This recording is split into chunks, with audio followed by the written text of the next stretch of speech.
Hello traders, welcome back to our weekly Forex forecast.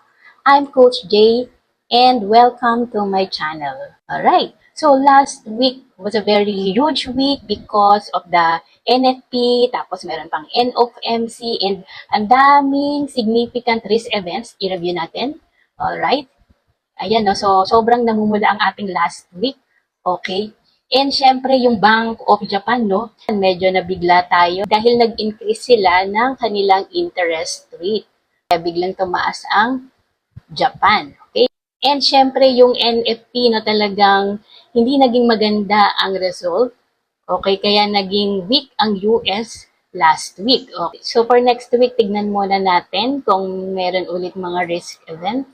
Ayan. So, sa USD, meron pa rin, no, sa Monday, yan, 10 o'clock PM, and then AUD cash rate, so very important din itong news na to. Tapos sa NZD, ayan. Then USD, meron ulit sa August 8, meron. Tapos August 9, for CAD, employment change and unemployment rate. So, ito yung ating mga aabangan next week. And syempre dahil weekend ngayon, multi-time frame analysis tayo as well as sentiment analysis. Okay. And syempre, dapat in touch din tayo with the current news. Dahil alam naman natin na ang geopolitical tension has a big impact on US and syempre sa gold. Okay? Ngayon nga, no, if you read the news, so meron na naman, no, rising Israel-Iran tension. Okay, so expect natin sa Monday, medyo magiging volatile ang market. Okay? Alam naman natin kapag merong war ay naglilin ang mga investor sa mga safe haven na currency. Okay, so here in the chart of the US dollar index, kita naman natin yung sell-off na nangyari last Friday. Okay? So, nasa daily time frame ako. So, before the Friday NFP, medyo choppy ang market. And then, when the news come out, so, ayan, bumaba. And nagkaroon ng massive sell-off. Okay. Dollar falls sharply on soft US economic reports. Okay, so the dollar index or the DXY Friday fell by negative 1.17% and tumbled to a 4.5-month low. The dollar sank Friday on the weaker than expected US July payroll report that showed the July payrolls rose less than expected and the July employment rate rose to 2.75-year high. So, iyan yung sentiment last week, no? Okay, very bad for the US, kaya naging weak talaga ito. Okay? Here in the daily time frame, okay, kita naman talaga na bearish ang USD ngayon, okay? Alright, so possible sa Monday, magkaroon lang dito lang little pullback. Okay, if we will measure the correction from this low, from this high to the low, okay, so possible magkaroon ng pullback mula dito sa 38 hanggang 50%, okay, level ng FIB, alright, and then mag-continue na siya to the downside, alright, so ito yung magiging next level na possible niyang i-reach, okay, nasa 102 na level, okay. Yan. So, meron pang level dito pero it's too far, itong 100.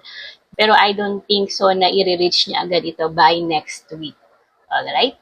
Okay, so bearish tayo dito kay US dollar.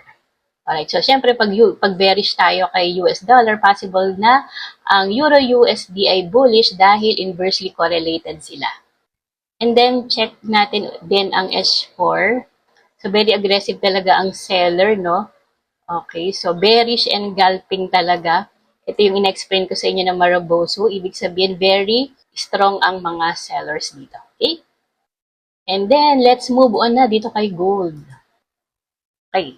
And syempre, start tayo sa monthly time frame. Okay, so nagkakaroon ng indecision, no? Looking at the monthly time frame. Pero, kita naman natin na talagang very bullish ang gold, okay? Especially nung nagkaroon siya dito ng breakout sa previous resistance niya and pagkatapos na mag-act as support ay ayun na, nagkaroon na ng impulsive move to the upside, okay?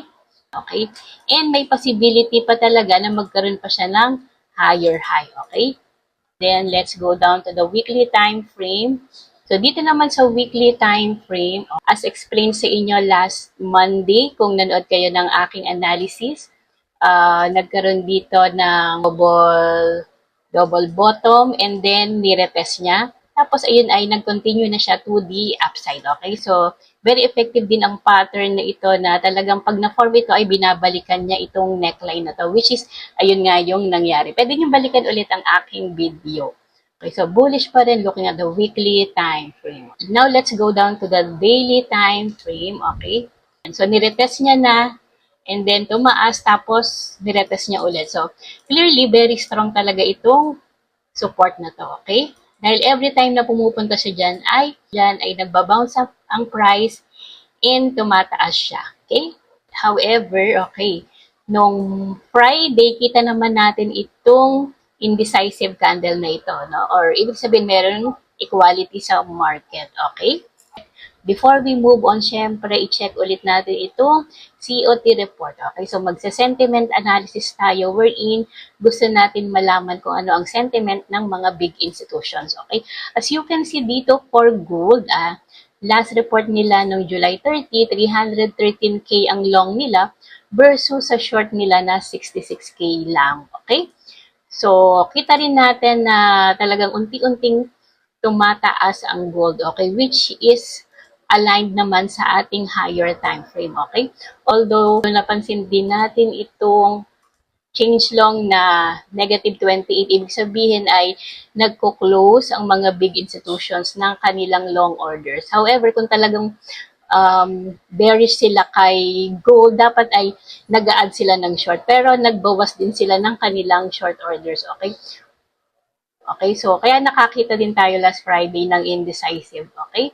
Yan, pero clearly bullish talaga ang mga big institutions dito kay gold. Okay, so back to the daily time frame. And syempre, dahil nga nakakita tayo nitong doji candle, ito lagi ko naman dinidiscuss sa inyo na possible na ang next na price ay magpingpong lang din sa area na yan. Siyempre, magsasell lang tayo kapag naririto sa level na to. Ang selling area natin ay between 2477 and 2483 kasi yung 2483 yan yung all-time high.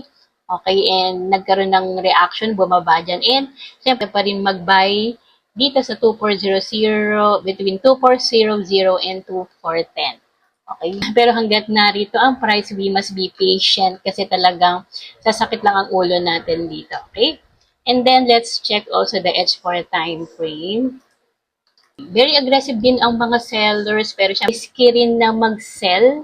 Okay, especially na ang trend ay uptrend talaga. Siyempre, as per checking sa news, merong rising tension na between Israel and Iran.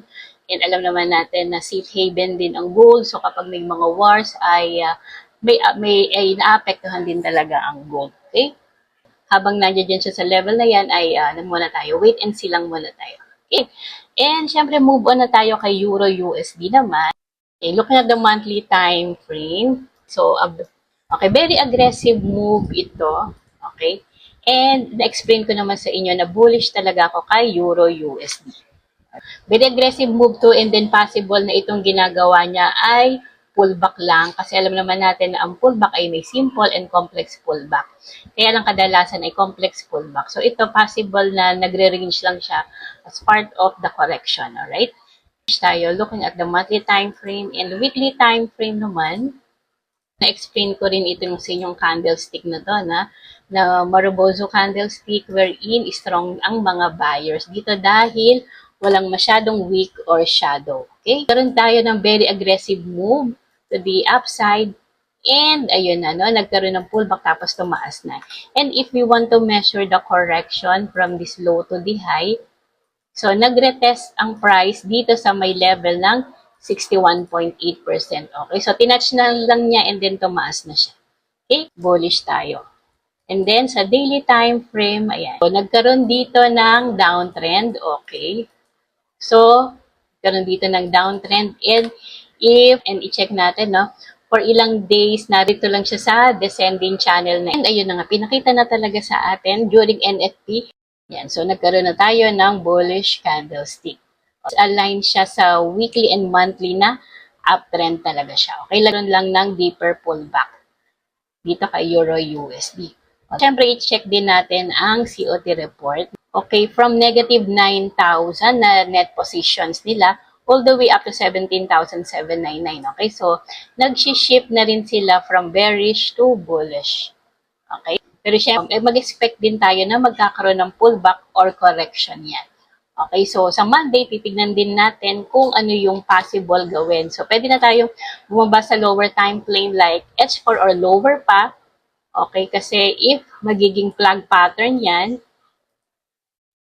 if flag pattern lang yan, possible na magiging shallow lang ang pullback niya and tumaas na siya and i-reach niya itong resistance na to. Okay?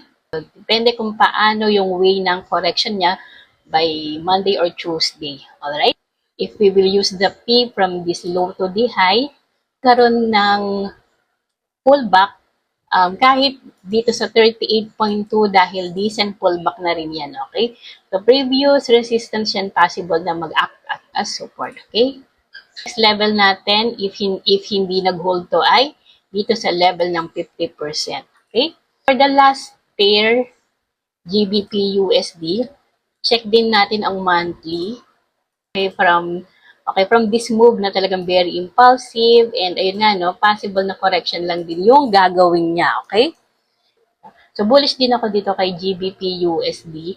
And then, weekly time frame. So, very textbook na uptrending market talaga ang pinapakita nito. Nagkaroon lang tayo ng deeper pullback, okay? So, let's measure the correction from this low to the high. And nandito siya sa in-between 70 to 78% level ng FIB. Nagkakaroon ng reaction. Okay? Let's check then the daily time frame. Medyo ingat lang din tayo dito kay GBP USD dahil nagkaroon din dito ng sell-off noong August 1. Yung EMA 200 ay uptrend pa rin naman. Kaya lang medyo hindi na siya ganun na sloping upward. Okay? Dahil dito sa naging sell-off niya noong August 1. Okay? So, nag-aalangan pa ako dito na mag-buy rin. Okay? Let's check the H4. Yan. So, ako, personally, gusto ko muna talaga magkaroon ng breakout. Diyan sa area na yan, dito sa supply level na to. Okay? And then, pag ni-retest dun ako, possible na mag-buy. Okay? Meron pa tayong area dito na kailangan mo nang i-clear bago talaga masabi natin na mag-shift na siya from downtrend to uptrend, okay? Kasi tingnan natin itong move na to ay talagang ano pa siya, no? Downtrend pa siya dito sa H4, okay? And also, if titignan nyo rin, karoon dito ng equal high, hindi pa talaga natin masabi na uptrend na siya. Alright? Hintayin natin na muna na magkaroon ng series of higher highs and higher lows bago tayo mag-buy. Alright? Siyempre pala ang ating COT report for GBP. Okay? So, very bullish din kasi they went from having negative 20K na net position last May and all the way up to 111 for 71. Okay? So, clearly, bullish pa rin naman ang mga big institutions dito kay GBP. Yan. So, ayun lang. I hope marami ulit kayo natutunan sa video na ito. Bye-bye!